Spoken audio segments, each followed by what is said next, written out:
ನಾನು ಗಡಿನಾಡ ಕನ್ನಡಿಗ, ಮಲಯಾಳಂ ಸ್ಕೂಲಲ್ಲಿ ಕಲ್ತಿರೋನು, ತುಳು ಭಾಷೆ ಮಾತಾಡ್ತಿದ್ದೆ.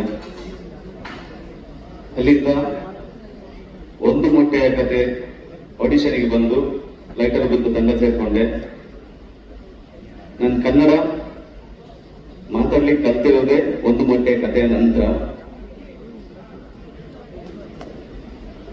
ಸೂಪ್ರಂಸೋ ಸಿನಿಮಾ ಬರಿಬೇಕಾದ್ರೆ ಕತೆ ನನ್ನ ಹತ್ರ ಇತ್ತು. ಇದಕ್ಕೊಂದು ಚಿತ್ರಕಥೆ ಮತ್ತೆ ಸಂಭಾಷಣೆಯನ್ನು ನಾನು ಬರಿಬೇಕು ಅಂತ ತುಂಬಾ ರೈಟರ್ ಅವರ ಮನೆಗೆ ಹಾಗೆ ಅವರ ಟೈಮ್ಗೆ ನಾನು ಕಾಯ್ತಾ ಇದ್ದೆ.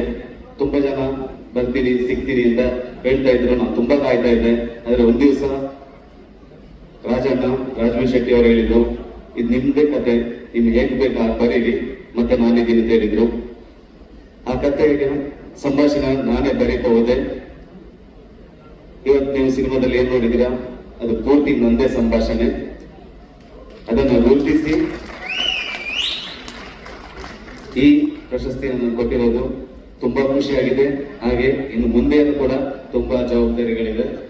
ಅದನ್ನು ನನ್ನ ಕೆಲಸ ಮನೋರಂಜನೆ ಕೊಡೋದು ಅಂತ ನನ್ಗೆ ಗೊತ್ತಾಗಿದೆ. ಆ ಕೆಲಸ ನಾನು ಮಾತ್ರ ಮಾಡ್ತಾ ಹೋಗ್ತೀನಿ. Thank you so much.